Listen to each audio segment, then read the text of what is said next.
प्यारे बच्चों, आज हम गणित की वर्कशीट नंबर 30 करेंगे। कक्षा 6 की वर्कशीट है बच्चों।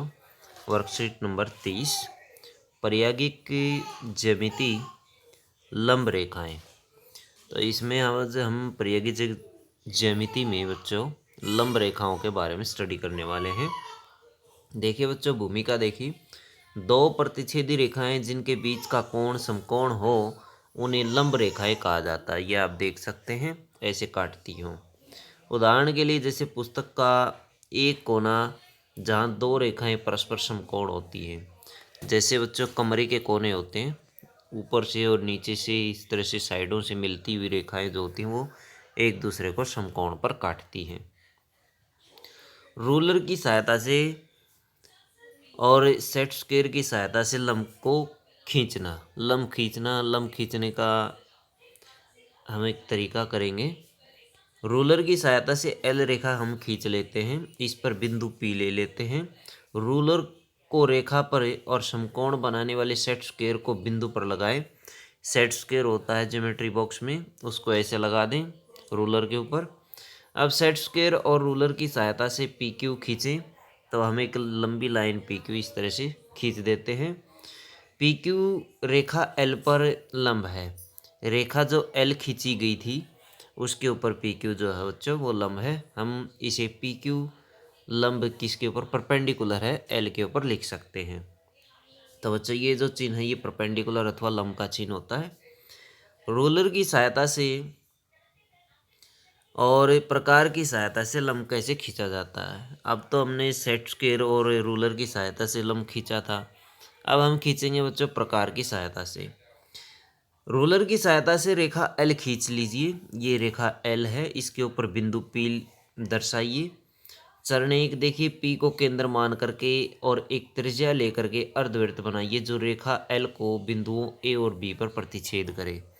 इसको केंद्र मान करके हमने ये अर्धवृत्त बना दिया जो बिंदु ए और बी पर प्रतिच्छेद करता है। चरण दो देखिए, ए और बी को केंद्र मान करके दो चापों की रचना इस प्रकार कीजिए कि परस्पर क्यू पर काटे। हमने बिंदु ए को मान करके केंद्र मान करके ये चाप इस तरह से चाप ले ली है, बी को केंद्र मान करके ये दूसरी चाप ले ली है। ये दोनों एक दूसरे को क्यू बिंदु पर काटती हैं। पी क्यू को रूलर की सहायता से मिलाइए। पी क्यू को इस तरह से हमने मिला दिया है। एल पी क्यू एल पर लंब है, हम इसे पी क्यू लंब है एल पर लिखते हैं। इसे इस तरीके से हम इसको बच्चों लिख सकते हैं। आइए बच्चों, इस वर्कशीट से संबंधित दो क्वेश्चन दिए गए हैं उनको करते हैं। प्रश्न नंबर एक देखिए, एक 6 सेंटीमीटर एक लंबा रेखाखंड खींचे और इस पर कोई बिंदु एम अंकित कीजिए। एम से होकर ए बी पर एक लंब रूलर और प्रकार द्वारा खींचिए। अब बच्चों बिल्कुल सेम ऊपर जैसा ये क्वेश्चन है, ये रचना बिल्कुल सेम लिखेंगे। ये रूलर की सहायता से एक रेखा 6 सेंटीमीटर एल के स्थान पर यहाँ लिख देंगे 6 सेंटीमीटर खींचे। उस रेखा पर बिंदु एम दर्शाइए। पी के स्थान पर आप लिखेंगे एम, तो यहाँ क्या आ जाएगा बच्चों एम। अब एम को केंद्र मान करके, पी को केंद्र लिया था हमने, एम को केंद्र मानकर और एक त्रिज्या लेकर अर्धवृत्त बनाइए जो रेखा एल को दो बिंदुओं ए और बी पर काटती है। ए और बी वैसे ही रहेंगे, पी के स्थान पर केवल एम हो जाएगा। ए और बी को केंद्र मानकर दो चापों की रचना इस प्रकार कीजिए कि वो एक दूसरे को क्यू पर काटे। तो क्यू पर ये ऊपर काटते हैं। अब पी क्यू को मिला दीजिए। उसी तरीके से हमने पी क्यू को मिला दिया। हमने ए बी पर एक लंब खींच दिया है। यहाँ भी ए बी है और यहाँ भी ए बी है, तो ए बी के ऊपर पी क्यू लंब हो गया बच्चों। बिल्कुल सेम इसी तरीके से लिखा जाएगा। फिर दूसरा क्वेश्चन देखिए, एक 8 सेंटीमीटर रेखाखंड खींचें और इस पर बिंदु एस अंकित कीजिए। बिंदु एस से होकर सी डी पर एक लंब खींचना। अब की बार हमने बच्चों अब की बार थोड़े पॉइंट ज़्यादा बदल जाएंगे। हमें यहाँ पर लेंगे 8 सेंटीमीटर लंबा रेखाखंड लेंगे और बिंदु पी के स्थान पर एस हो जाएगा। जहाँ पी लिखा हुआ है बच्चों वहाँ एस कर दीजिए। ये एस हो जाएगा बिंदु, ये एस हो जाएगा, ये भी एस हो जाएगा, ये भी एस हो जाएगा। जबकि हमारे पास जो दूसरे बिंदु हैं वो भी परिवर्तित हो जाएंगे।